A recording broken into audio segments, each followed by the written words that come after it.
Hi, everybody. So the intention is that we learn a lot, but also have a lot of fun when we do it. So that I think when you learn things and then they're fun and they're real to you in your life, right? You learn it better and it makes more sense to you. So throughout, we'll have some opportunities for questions or just some ideas that you can throw out. So as our hostess just said, I am a doctor. I've been a doctor for a long time. I think long before everyone here was alive, that's for sure, except maybe the adults. My specialty is emergency medicine. So what that means is if you ever had to go into the hospital, into the emergency room, or your brother or your sister or your grandpa, grandma, and they see a doctor, that would be the person like me. And that was what I did for many, many years. I'd say more than 20 years, actually. And then during COVID, which many of you probably don't even really remember so well, but there's this kind of crazy time the last few years where our public health officials came out with a lot of information that wasn't exactly accurate. Thank you so much. And there were a lot of doctors like me that felt there was a lack of information being given to people, just people like you and people like your family and people like your friends. So we got together and we made a group, and it was called America's Frontline Doctors. And we started speaking out publicly that everybody needed to have access to all kinds of information.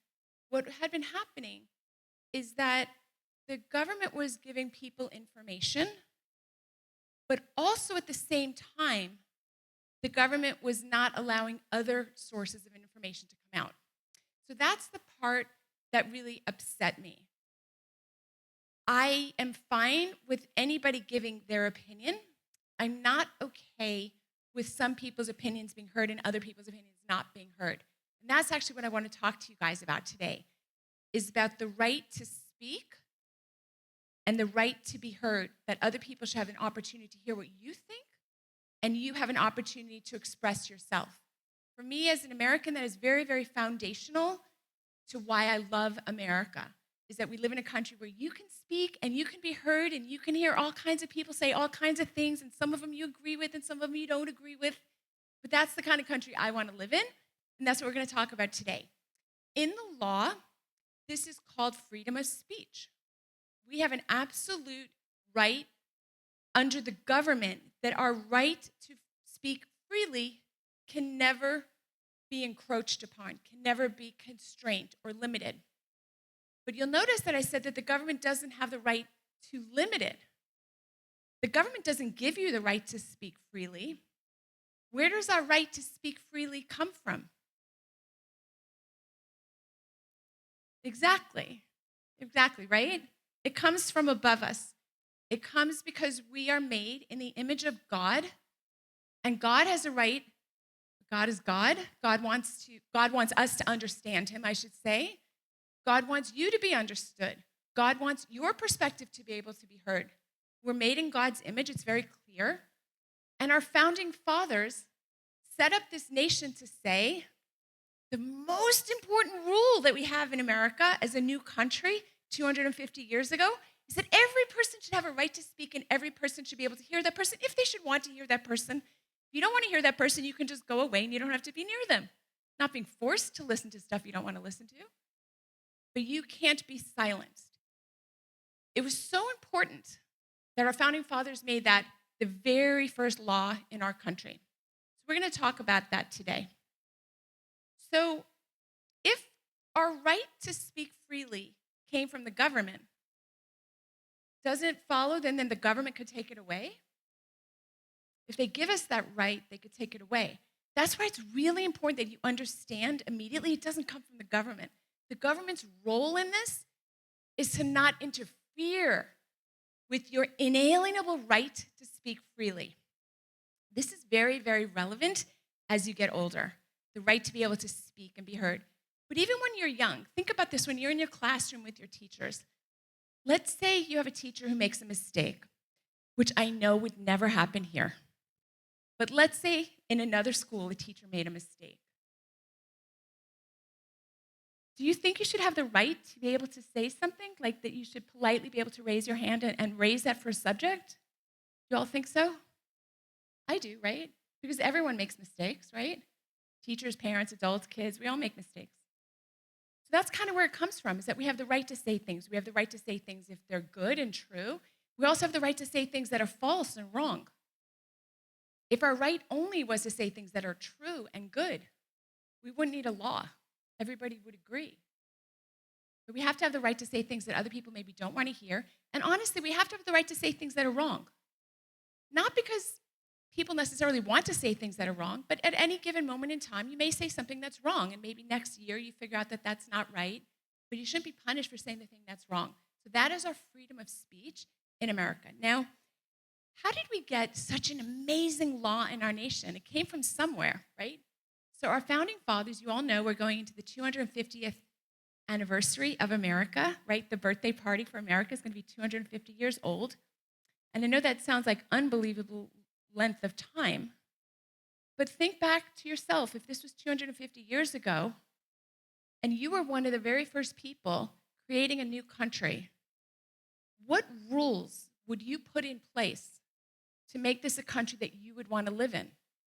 This is what I'd love to hear what people have to say, because imagine it was you, 1776, and you say, we're going to fight for something, but then you win the battle, which came years later, but you win the battle, and now you actually have to sit down and make up the rules under which you want to live by, and you have to have everybody else who's fought with you agree to the rules, right? It's not just you. You're not God. You're not a dictator.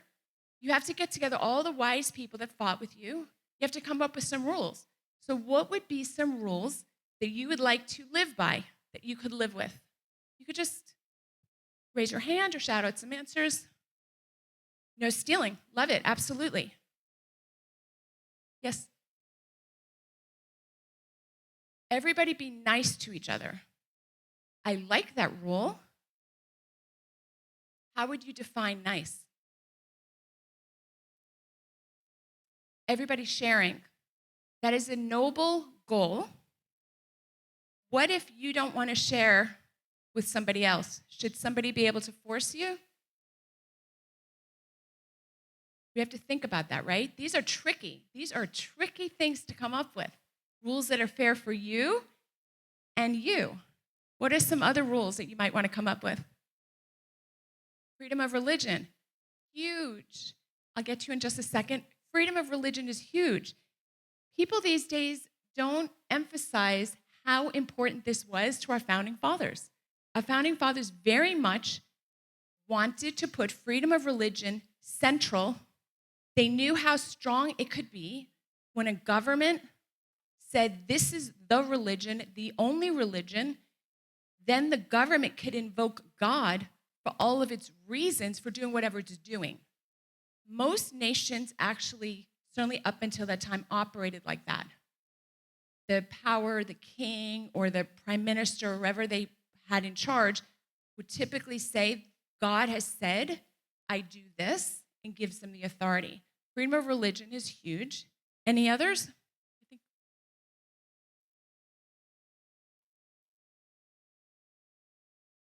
Yes, I love that. So our speaker set suggested that we all follow the 10 Commandments.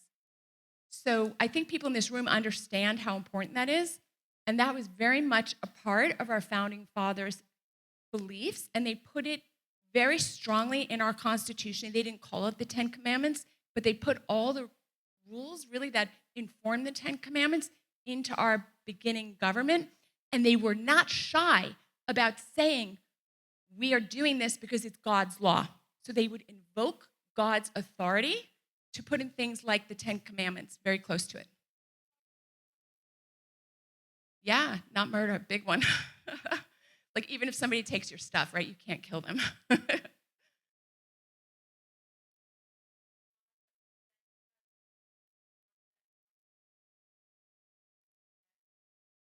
So what would that look? A law to prevent war? Elaborate.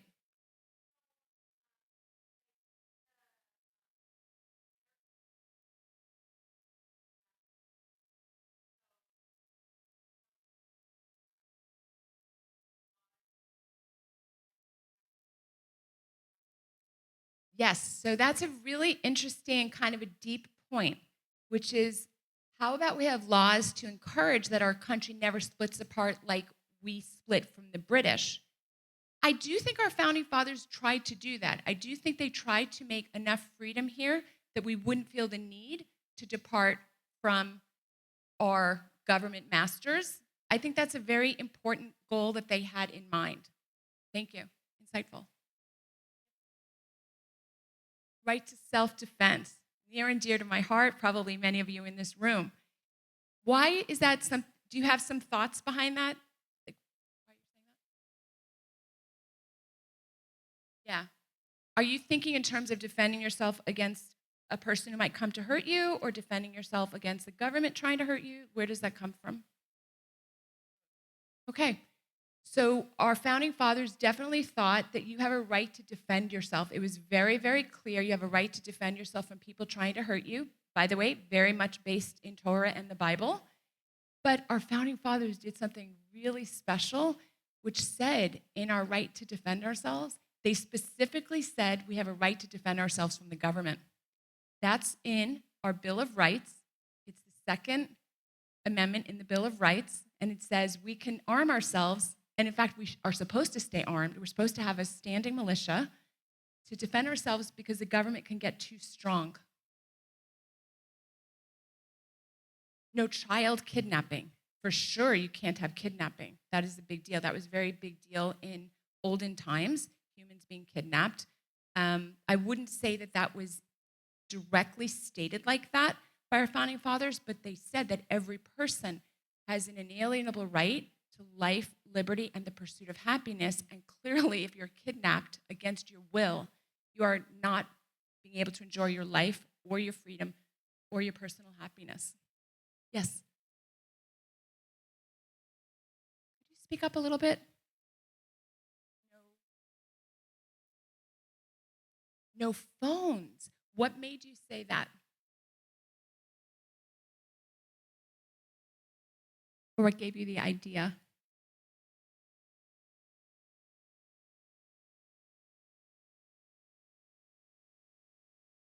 There's no wrong answers. I'm curious.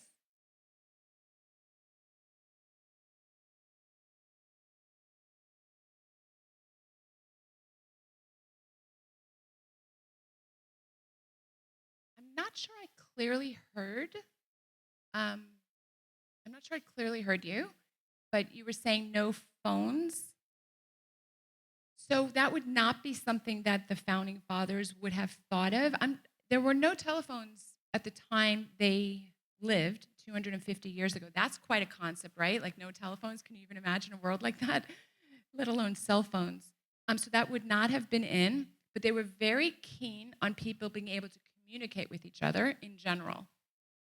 Yes, yes. The right to bear arms, which your classmate said earlier, but absolutely. And we have the right to defend ourselves against other people trying to hurt us, which can include the government also trying to do more than they should. We'll take maybe two more ideas about a good place to live, rules you would be okay with.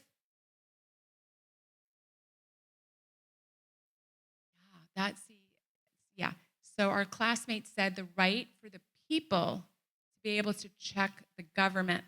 That's very much how our initial rules were written, that the rights belong to the people and the people have to check, and that the government works for the people, and they did everything they could to limit the power of the government so that individuals could push back.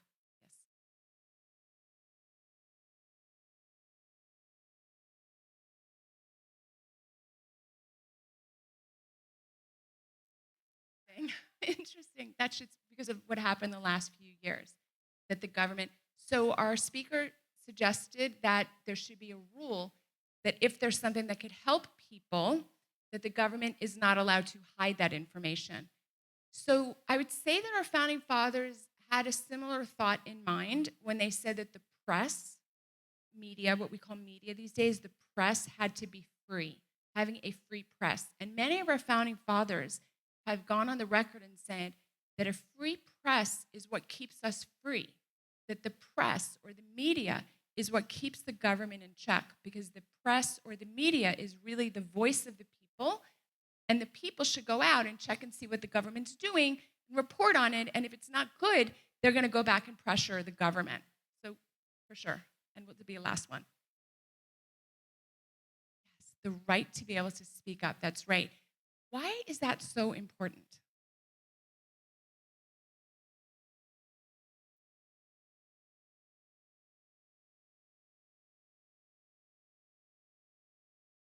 I love that reason. So one reason that we should have the right to be able to speak up is because the speaker might have a really good idea and we won't get to hear it if the guy doesn't get to say it or the gal doesn't get to say it. Huge idea. Are there other reasons why it's important to be able to speak up?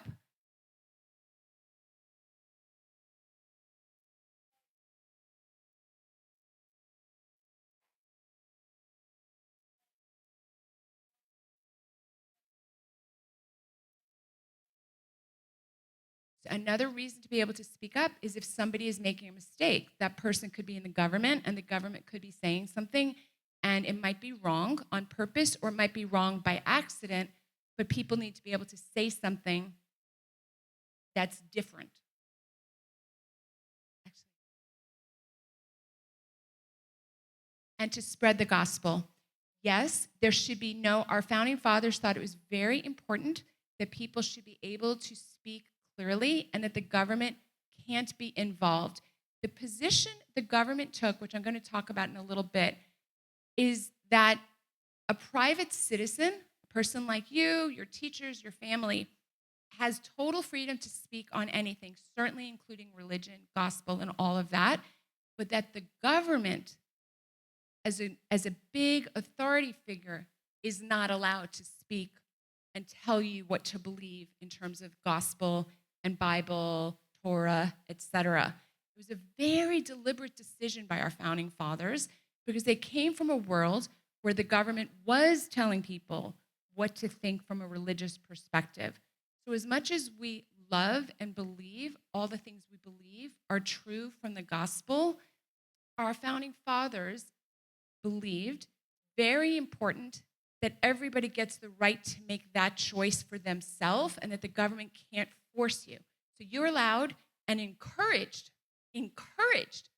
to speak and spread things that you know are true, but you and me and us, we're not the government, meaning the government, the president, the governor, the judges, the Congress people, they're not allowed to tell you what you need to believe, even if it's the truth or even if it's not true. Amazing, amazing, amazing kids. Amazing kids. So the founding fathers, this all started 250 years ago, right? Actually, it was 251 years ago, which was the first battle. And who can name some of our founding fathers? You can just yell that out. Thomas Jefferson. Yes, sir, you. George Washington. Patrick Henry, yeah? That's right, Alexander Hamilton. Benjamin Franklin, one of my favorites. James Madison, another favorite. I don't think there's any I don't love. Any others? John Adams, yep, John Adams for sure. I'm trying to think, those are the most well-known, I would say. So they were known for a little bit of different things, but they were definitely the leaders of their generation. These were real men, real people. Most of them overwhelmingly believed in God. They didn't believe exactly the same thing. That you might find that interesting. We don't need to go into that, but you should know they all used the Bible as a basis, but they did not completely agree on their own religious ideas amongst themselves. It's also why they made a constitution that allowed for disagreement on religious beliefs, because amongst themselves, they did not have exactly the same beliefs, but they heavily relied on the Bible. The founders, because of their life experience, living under the rule of the British Empire, knew that people are good, generally good, but capable of abusing power. We've all seen that, right? We've all seen people that are good, but they have maybe too much power, and then they make a decision that's not very helpful to the people who are under that power. So they built a system that controls the power. It doesn't say that people are not good or people are bad. It says that the concept of having power makes people maybe not make the best decision, so we have to control the levers of power. They understood that they didn't create freedom, that government doesn't create freedom, but that government needs to protect freedom, that freedom is yours. Freedom was yours when you were born, when your parents were born, when your grandparents were born. You were born with that. God gave that to you. And the government's job is to get out of the way of interfering with your God-given rights. They also warned us that your freedoms could be lost. Your freedoms need to be fought for. One of you had mentioned Benjamin Franklin. Does anybody know one of the most famous quotes attributed to Ben Franklin? This is kind of a hard one. I think I'll just go for that one. Ben Franklin said, quote, "Those who would give up liberty to pursue safety deserve neither liberty nor safety." They understood that you have to kind of fight to keep the freedom alive, that the natural order of things is for people in charge to kind of encroach on your liberty, little bit, little bit, little bit, little bit. That's what happens. That's just the way people are. So how did the founding fathers have so much wisdom when it came to making these rules that we all said that we'd like to live under, right? People said they want a right to bear arms and they want to speak freely and they don't want the government to block them from what they're saying. Where do they get these ideas?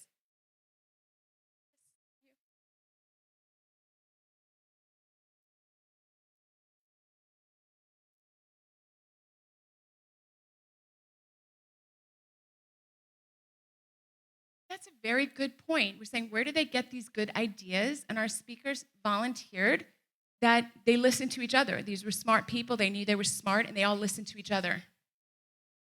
The Holy Spirit, God, the Bible. Did they steal your answers? That should be a rule, right? Nobody can steal anybody else's answers. You're all correct. The founders very widely studied the Bible. Very widely. Like, don't let anybody ever tell you differently. That's just critical. Oh, one more.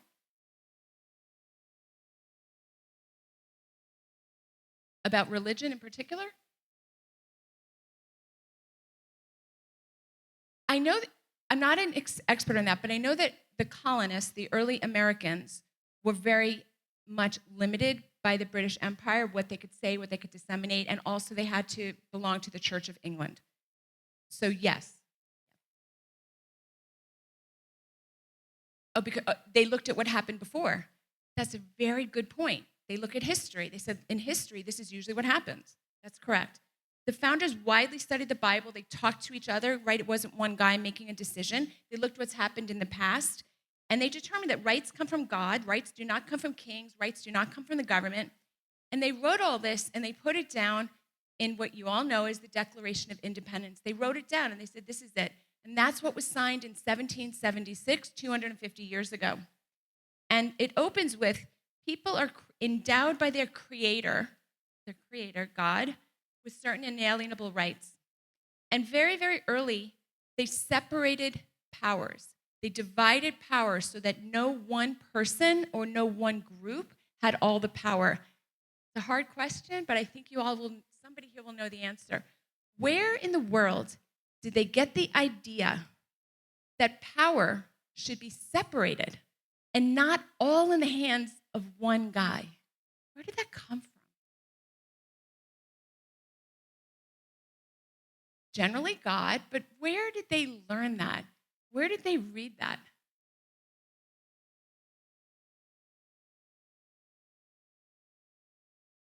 They wanted to to separate powers.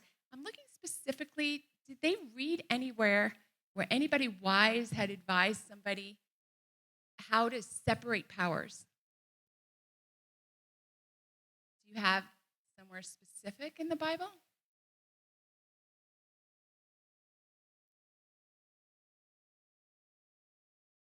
Man, give the kid an A. That's really good. I'm looking for in the Bible. Go ahead.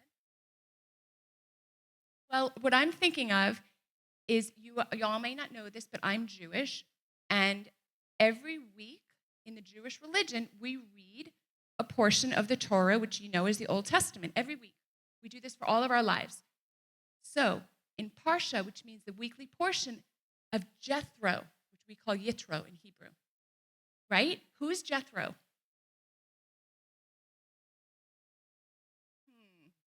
You don't know Jethro? Jethro That's right, his father-in-law. So what was happening was that Moses is the wisest man of his time, of course, and he's a great leader, great prophet. And everybody who had every problem was coming to Moses to decide problems. How quickly that would become impossible, right? Could you imagine if everybody came to one person with all the problems? So his father-in-law said, this is no good. You have to have a different system where you don't get to decide everything. And he told him to appoint judges, over 10, over 50, over 100, over 1,000, right? This is kind of one of the first areas where it was written down that one person shouldn't be in charge of things. Moreover, you can see throughout the Old Testament that there's a separation of powers, right? The king, even King David, King Saul, King Solomon, they were not the spiritual leaders. They were not the religious leaders. They were prophets, right? There were prophets who were not the kings. King David was not the prophet. King Saul was not the prophet. They had Samuel. There was Nathan, prophets. I'm saying this to you because it's very, very obvious to you that there would be leaders who are kings, who are political leaders, but those political leaders would not be the religious leaders. This is obvious to you because you grew up in America. In many nations of the world, the leader who's the political leader is also the religious leader. Those nations, it's very, very difficult to live in those nations if you don't follow the religious law exactly as they interpret it. So we are blessed to live in a nation that understood the Bible says, oh my gosh, the guy who's got all the political power, the guy who can control the armies, and the guy who can control the banks, and the guy who can control the judges should not also be said, oh, he's a man of God, and God gives him that power. Do you see how different it would be if you lived in a country where the president, the vice president, or the governor, DeSantis, had all the religious power over everything? Can you feel like how different that would look? Sometimes you might agree with them, but over your lifetime, there'll be lots of times you wouldn't agree. So our founding fathers grew up very, very familiar with the Bible, and they knew immediately we had to separate powers. And that's what led to the Bible, our Constitution saying we have 3 branches. Do we know what those branches are? I want to call some new folks. Anybody who hasn't spoken yet? Excellent. Judicial, legislative, and executive. Right. So what does the executive branch do, or who would be the highest executive in our nation? That's right, the president. And in our state, who's the highest executive in our state? The governor.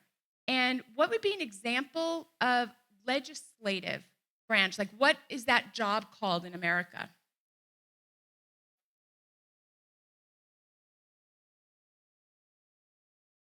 I'm talking about legislative. Yes, we'll get to that in a moment. What is like a job of somebody in the legislative branch? Who would be the guy who's in charge of legislative authority? Right? And what do we call those people? What are their title? That's right, congressman. Our legislative branch is congressman. Does anybody know who our congressman is right now in this area? Maybe one of the adults, or that's right.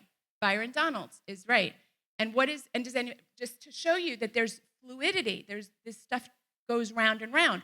So Byron Donalds is in the legislative branch. He's a congressman, right? So his job is to make law, to vote on laws, to agree or disagree with stuff, right? But what's he trying to do now, Byron Donalds?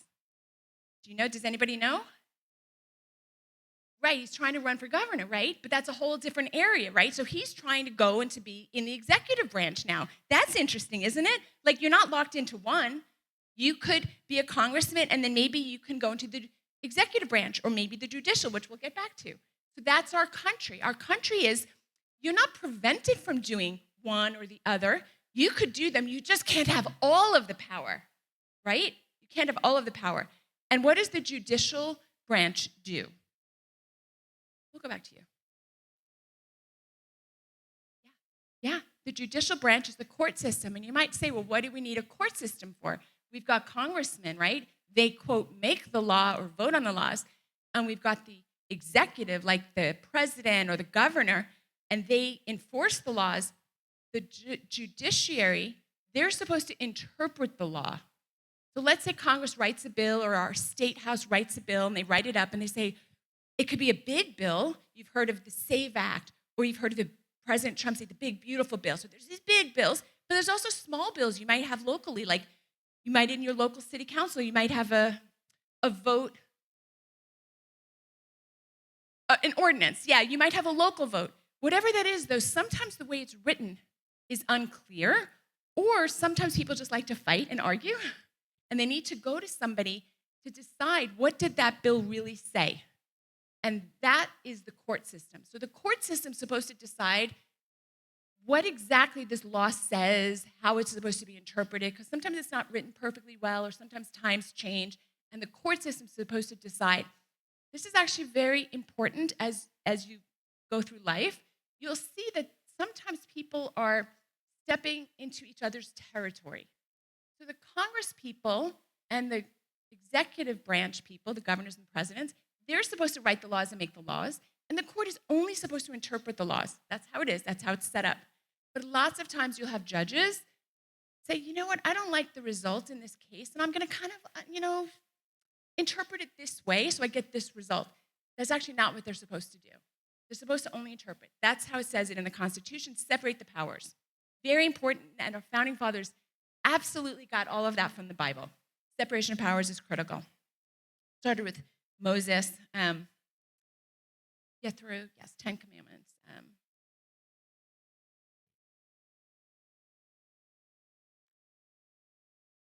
They also, our founding fathers, had come from a land where the king had all the power. They did not separate the powers like this.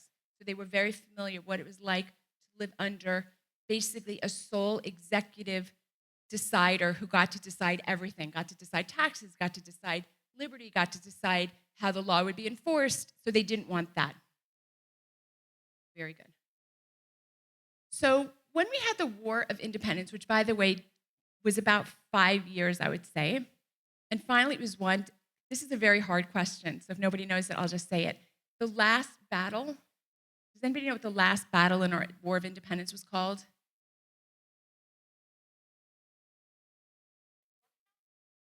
Oh my God, you got such great kids here. Yorktown, that's right. It was the last big battle. However you knew that, that was fantastic. It's a very specific question. So that was pretty much the last big battle before it was over. And after that, they essentially won. And now they have to build a constitution, which is all the rules we talked about in the beginning. Like, what are the rules we want to live under? And they come up with all these rules, a lot similar to what you guys said in the beginning. But there was a lot of people that had to agree on this. There was about 250 founding fathers. We don't remember most of their names. About 56 have signed on to the Declaration of Independence, and about 6 or 8 or 9 or 10 of them, we know their names, very familiar.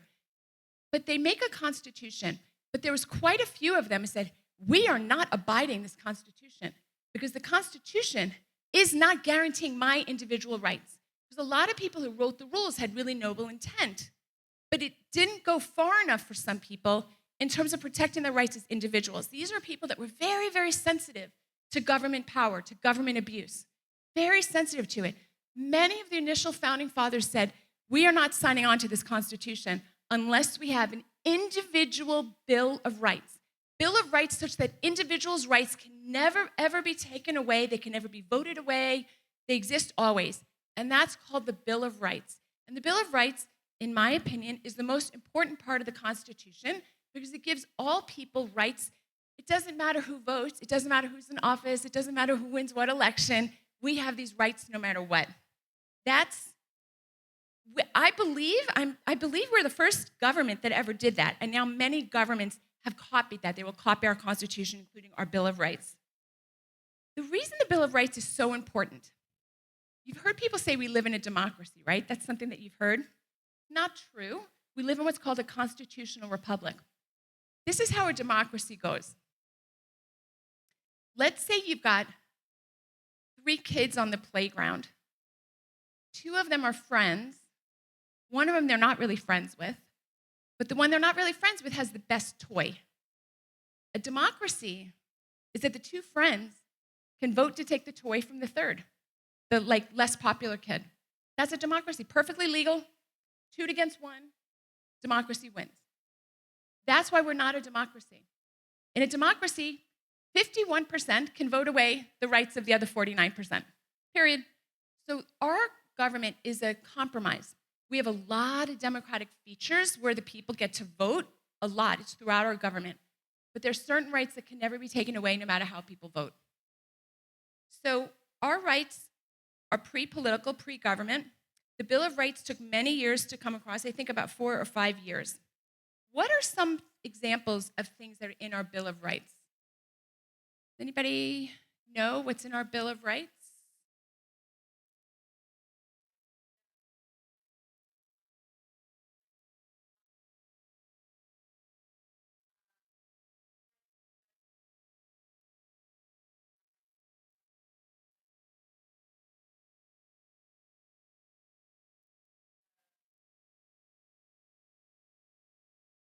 Okay, so she's going to give the next lecture. That was really outstanding. We have 10 or 11, I'm actually forgetting, rights enumerated in the Bill of Rights.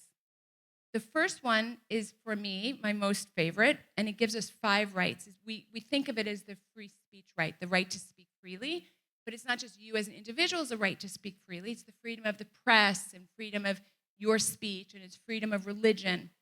Freedom to assemble, meaning that you get to hang out with each other.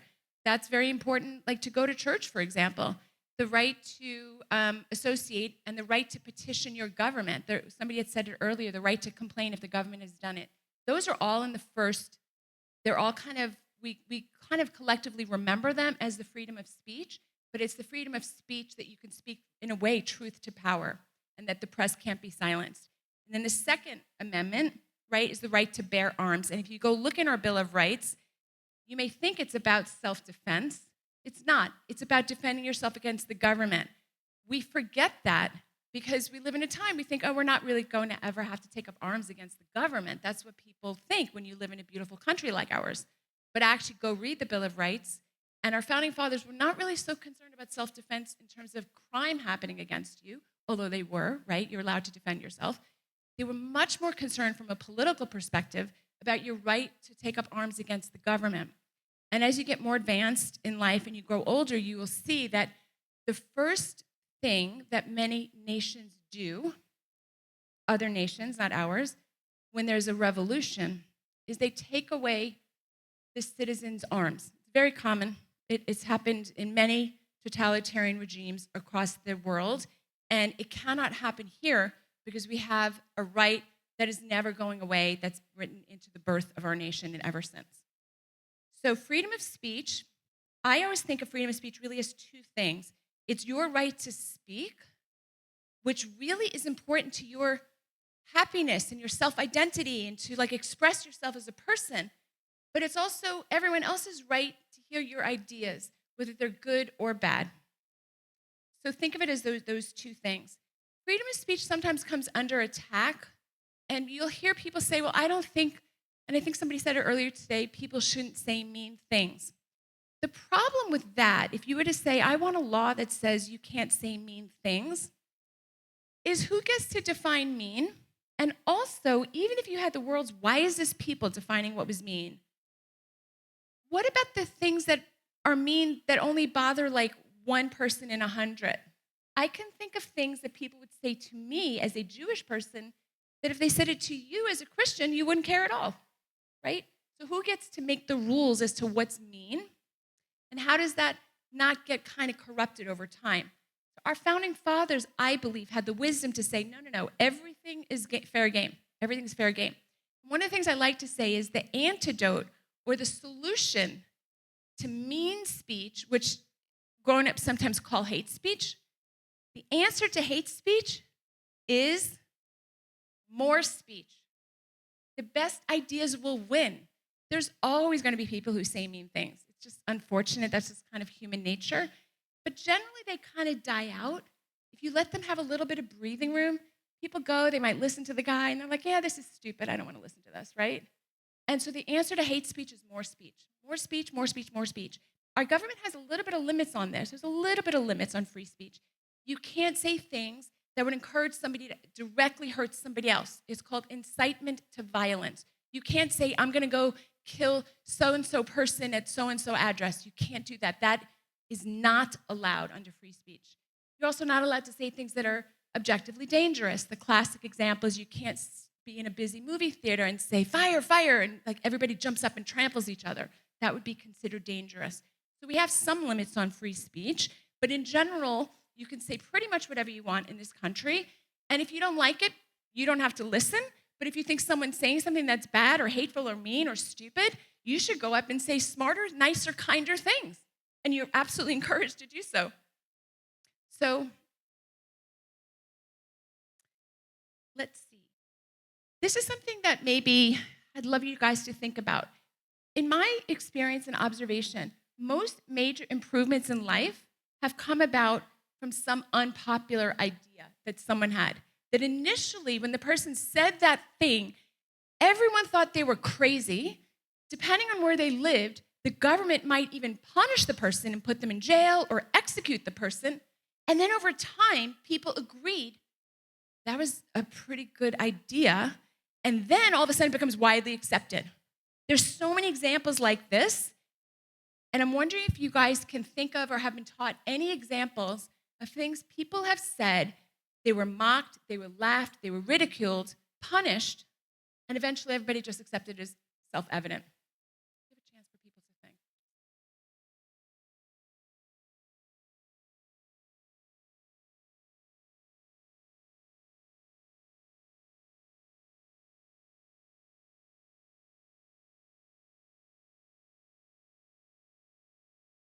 I can't believe you actually know that example.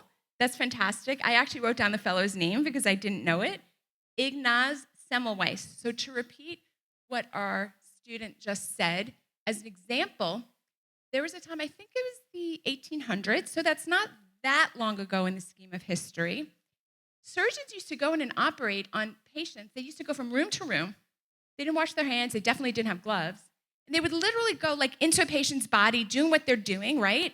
Like I would do in the ER. And then they just la-di-da-di-da. They go into another room with their hands. You know how your moms and dads are like, oh, wash your hands before dinner, right? Because they just don't even want you to pick up dirt, which, by the way, is not a big deal. Dirt is not the problem. But the bacteria that are in people is a huge problem. But they didn't know about bacteria. They didn't have microscopes. They didn't understand that that's how it was spread. They had no idea.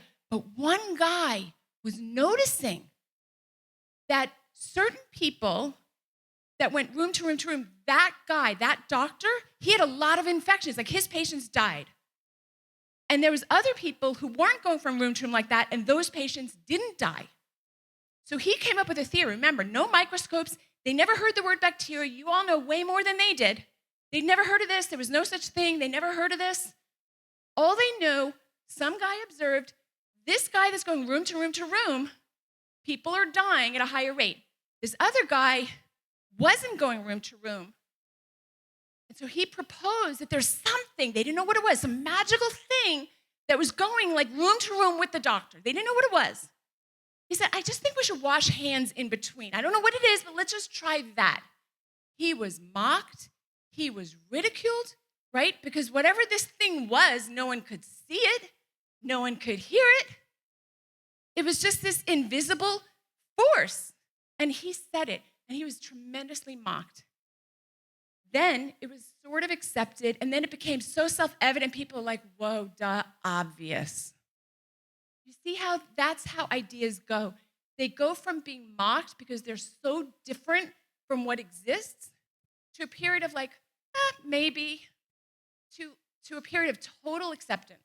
Very common. There's many examples. Can you think of another example?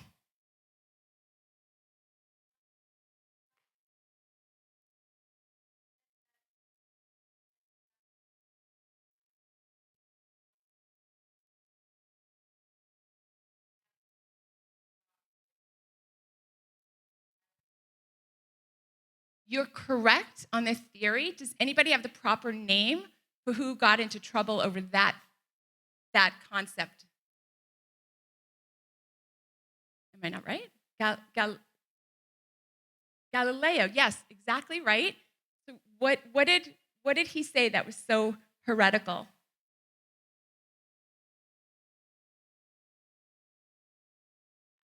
So until then, before Galileo, everybody knew it was self-evident that the earth was the center of the universe. The earth was the center. Everything revolved around the earth because we humans are so critical and so important. It was inconceivable to have any other idea. And then all of a sudden, a very smart scientist was observing and paying attention and studying. And he said, this doesn't make scientific sense. It doesn't add up. I'm looking at the numbers. I'm looking at the math. It doesn't add up. And he goes public and he says, no. We are revolving around the sun. And he was massively punished for this, massively punished. And we all know this is self-evident. We're like, well, of course the earth goes around the sun. So does the moon. So does a lot of things. There's a couple of other examples I can think of. Want to give it a shot? Hold off on that one. I'm going to hold off on that one. I'm thinking more in terms of human affairs, like how humans interacted with each other, or scientists, or science, things like that. So one of the ones I'm thinking that you may never have been exposed to was Frederick Douglass. Frederick Douglass was Black, and he was very much morally, obviously, against slavery. And he gave tremendous talks and books, and he said it was self-evident that slavery was wrong. And he was mocked. And now nobody would argue against that, right?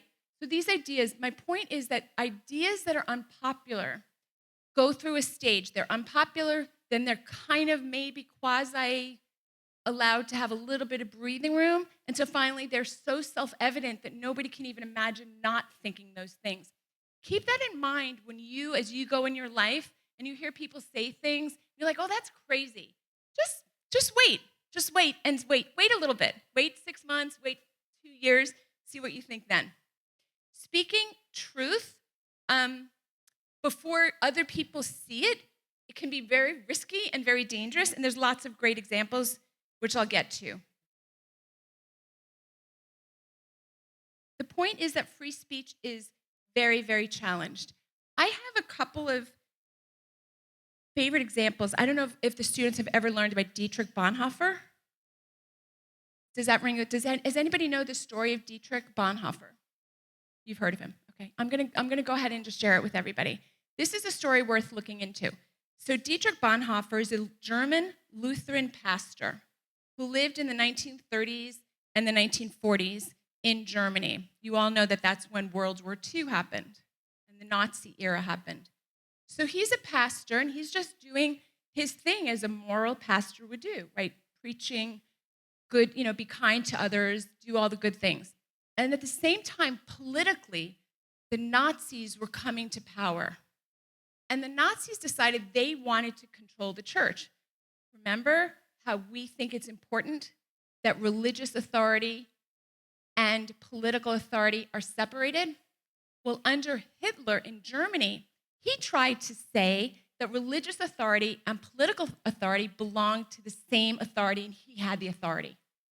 So Hitler tried to bring all the pastors under his control. And the pastors in general went along. But at least 75% of the pastors went along. A few of them got upset but didn't really say anything because, it was difficult times in the 1930s in Germany. The most outspoken was a pastor named Dietrich Bonhoeffer, a tremendous hero. He opposed the Nazis, and he led something called the Confessing Church, which rejected Nazi political control over Christianity. Basically, Hitler said, I get to be the Christian that decides everything about Christianity. So Dietrich Bonhoeffer said, no, the church is independent, the church answers to God. So the Nazis let it go on for a little bit, because if they take a guy out like that, that might create a lot of pushback. But they couldn't take it after a while, and eventually they arrested him in 1943. They put him in prison for 2 years, and then they executed him just before the war ended. This is a name you should read about him, Dietrich Bonhoeffer. Now, would anybody today argue that what Dietrich Bonhoeffer said was wrong? Nobody would argue it. But back in 1930s and 1940s, what he said was so radical that he was shunned, not just by ordinary people, but by pastors. He was shunned by the church, and finally his own government put him in prison. And now you look at that and you say, that's inconceivable.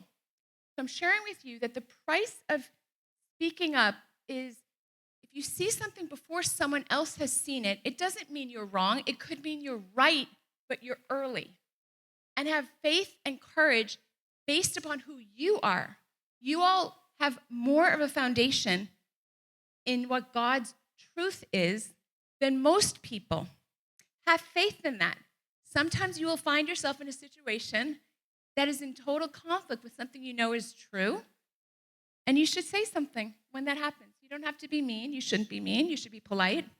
But understand there's people who've done this, and they understood how important it was. And when you do this, when Dietrich Bonhoeffer started doing this, a lot of people came to his side. It wasn't enough to influence, but they actually attempted to take out and to assassinate Hitler because they saw it as such evil.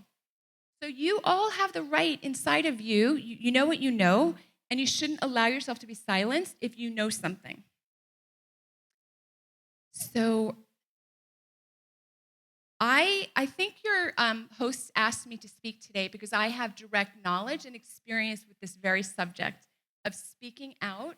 When I said something that was earlier than other people saying it, and I was very, very punished for it. So I was a doctor who told the nation in 2020 what the things that the government was saying about COVID was false. I was very punished by the government in terms of the government silencing me, mocking me, ridiculing me. The media did the same thing. They did all that. Everyone kind of piled on. At the same time, a lot of other truth-telling people came to me. It's a little bit like the Dietrich Bonhoeffer in a little way, right? When you start speaking out on something that's true, a lot of people will come find you because they can recognize the truth. The truth is usually you can just feel it. So I'm here to talk with you about how important it is to speak out. Freedom of speech means you can say something even if it's unpopular. In my case, I happen to be correct, but I'm not here saying I get to say something because I'm correct. I should be able to say something even if it's incorrect. It happened that what I was saying was life-saving. Many of your parents will have heard of me and have known of me because I spoke out, and my particular thing I was interested in, maybe like Frederick Douglass on slavery, was a moral thing. I really didn't want people to die or to live in fear if there was an easy treatment available and there was other options and solutions. So I felt a moral obligation to speak out, and I'm very grateful that I live in a country where I'm able to do that. Now, the price was unpleasant, but it wasn't Nazi Germany, and it wasn't like another totalitarian country where I couldn't do it. I was able to do it. And I encourage all of you to do the same thing when you see something that you should say something about. I can guarantee you at some time in your life that will happen. Someone's going to want you to shush because it's not popular. It's not the common view. And you're going to know I should say something. And I encourage you to follow your own instinct, your own heart, your own guidance. And I want to, I've got a couple more things, but I perhaps that was enough, and we'll open to questions, because I think there should be questions, perhaps. Or not. Yes?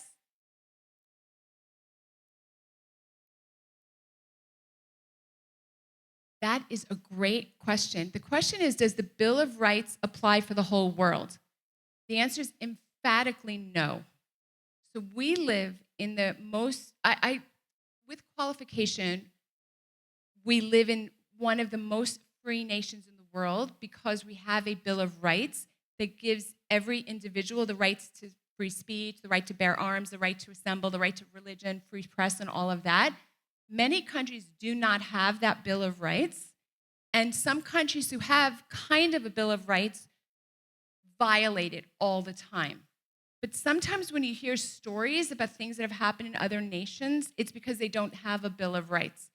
So this will probably surprise many of you, but England, our good friend and our parent country, where we come from, does not protect freedom of speech the way we do in America.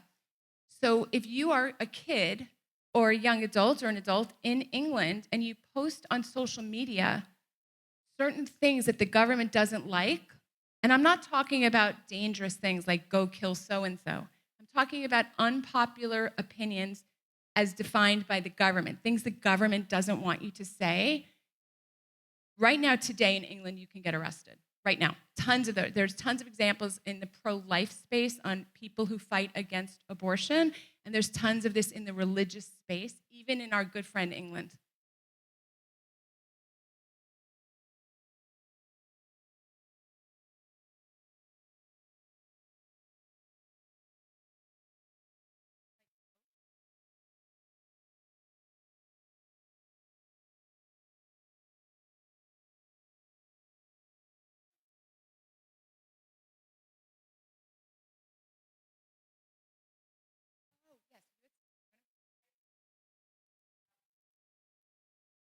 You cannot have you cannot have unreasonable search and seizure. Is that what you're thinking, perhaps?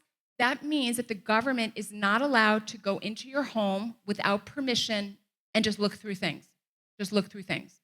Believe it or not, that is how it is in much of the world. The government says, hey, I want to go in there and go look and see what you've got. Maybe the government has a reason. Maybe the government thinks you're guilty of something, or maybe they don't have a reason. But in our country, they cannot just come in. They have to have an absolute reason. So the answer is, the true legal answer is, no, the government is not allowed in your home without what's called a warrant. Unless they have reason to think there's an emergency right then and there. Like if a cop is chasing someone and that guy runs into someone's home, the cop does not have to stop and go get permission to go in the house. He can follow because he's seeing something and he's allowed to act on it. But in all other cases, the police or the prosecutor who live under the executive branch have to go to the judicial branch, a judge, and get permission. This is a way that our government said, whoa, we can't just let the cops or the prosecutors go into your house. They have to go to another branch and get permission. So before they can enter your house, they have to get permission from a judge to enter your house to look. Now, are there times when the judges maybe don't look as carefully as they should at the permission that they're giving? Definitely. But the way it's supposed to work is the police officer or the prosecutor who tries the crimes has to go to a judge and get permission before they can go into your house.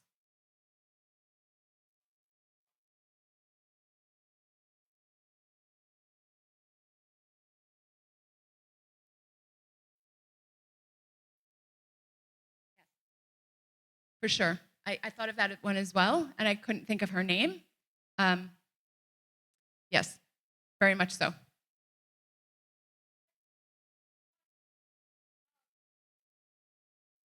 Yes.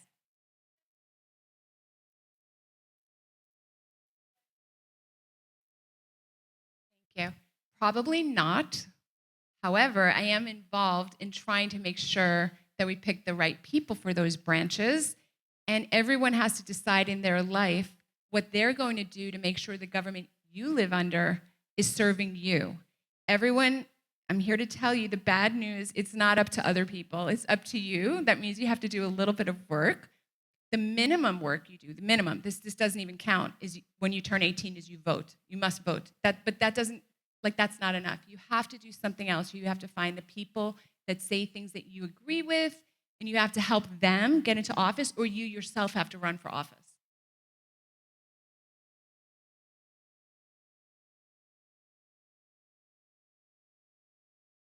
Oh, yes, for sure. You mean like the kind of freedom that we have? Very much so. Yes. Yes. There are many free nations in the world. We are not the only one. I don't want anyone to be thinking we're the only one. There are many, many, many. But there are more that are not free.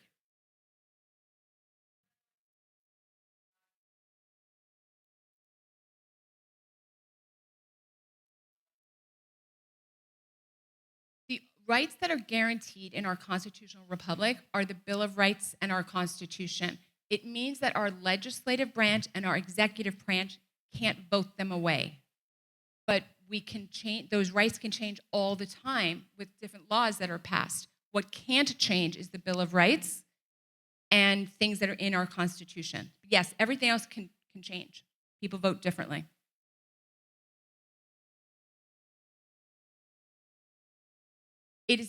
No, but you can add new laws to the Constitution. It's called an amendment. It's very, very difficult. Our founding fathers made it difficult on purpose. They didn't want to make it impossible because times change, but they also didn't want to make it easy. So you can put in an amendment to the Constitution, and we have many of those. Anybody remember how many amendments we have? Maybe 26? Maybe 26 amendments. Don't quote me on that. But it's a complicated process that needs a lot of people to agree. I have. I have met President Trump, and I have met the governor. I don't think I met any other president or any other governor. And I've met many of our congressmen, including our Congressman Donalds.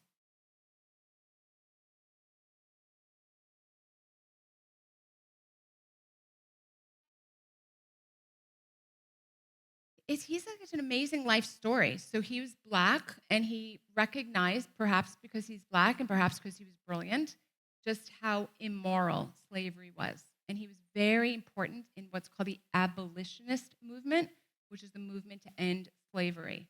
And he's an excellent writer, and you should consider reading some of the things he's written because he's an excellent writer. Yeah, excellent.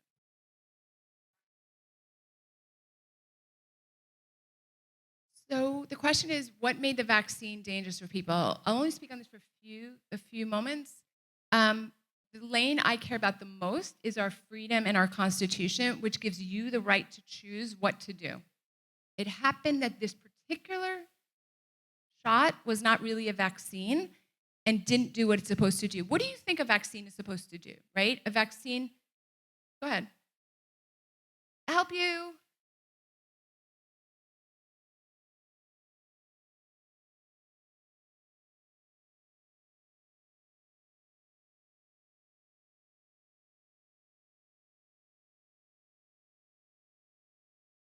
Right. So the vaccine traditionally was they would give you like a little bit of something, and then your body would learn to fight it off. And then when you got the thing, you could fight it off better, more efficiently, faster, right? So the general definition of vaccine is it stops you from getting sick with the thing. Just to keep it really like obvious. That's what a vaccine does. You take the vaccine and then you don't get the disease. Well, that was not true for COVID shot. I'll prove it to you right now. I'm sure many of you know people who took the COVID shot who got COVID. I mean, everyone knows everybody like that. So on its face, it didn't work as a vaccine. If the thing didn't work as a vaccine, I don't think you should be forced to take it. So the lane I speak about is you shouldn't be forced to do things just because the government or someone popular says it. It happened that this particular shot has a lot of negative medical effects to it.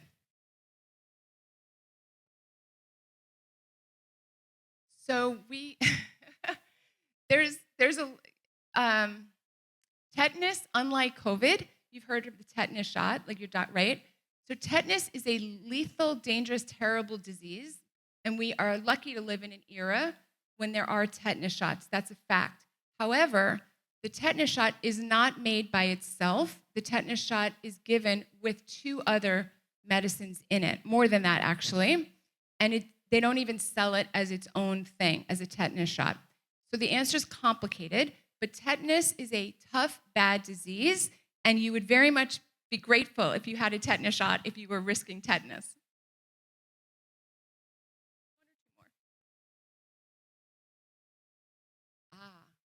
What kind of disease? Okay, so the flu shot is told to people that it keeps you from getting sick with influenza.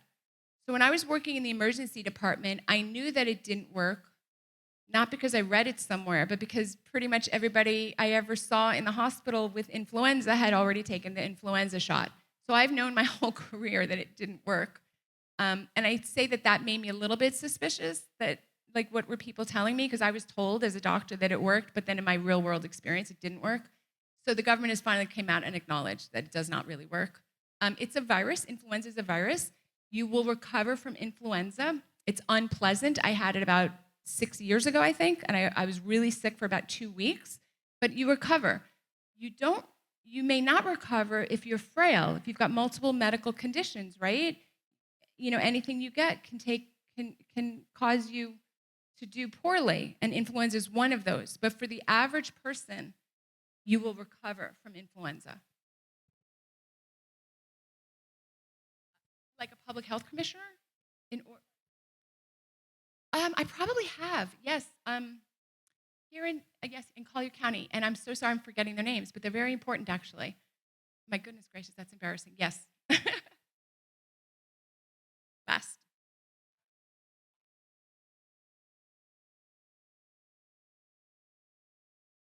First of all, I'm going to answer that slightly differently. Our questioner asked what I think about the reasons for the vaccine.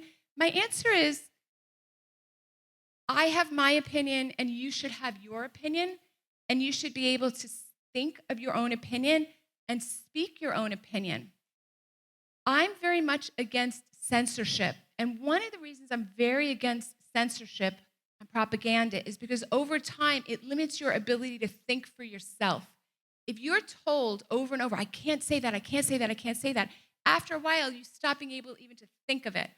So I'm here to give you the message that you should think through what you think of these things, and then you should educate yourself if it's something you want to know about, and then you should not silence yourself. You should speak. You have the right and the duty and the obligation to speak. I just want to share one thing. So I brought 2 books with me to give to your school, and I think these books are just incredible, or I wouldn't have selected them. So this book is called The Founder's Bible. It's extraordinary. This is the Bible, obviously, but also with comments that our founding fathers made in real time and why they based the Constitution on the Bible. They are inextricably linked. We're living in a time where people are going to try to convince you maybe the Constitution isn't good, or America isn't special, or it didn't come from God, or it's true that we have freedom of religion, but our founding fathers got all the rules from the Bible. Very, very important. And for those of you who are, and so that's like a resource, that one. For those of you who are interested in why America has such opportunity for you as young people, it's because of our Constitution. It gives you the right to be you. You get to be you. We move forward as a species, as humanity, greatly because of the freedom that the Constitution granted its citizens. And this book is called The 5,000-Year Leap, which is a little bit of an unusual title, but what the author conveys in here is because the Constitution gave individuals such liberty, in other words, God gives us the liberty, but because the Constitution created a political environment where the government couldn't interfere with your God-given liberty, it led to tremendous advancements for all of humanity that we leapfrogged 5,000 years in the last 250. One of my favorite books.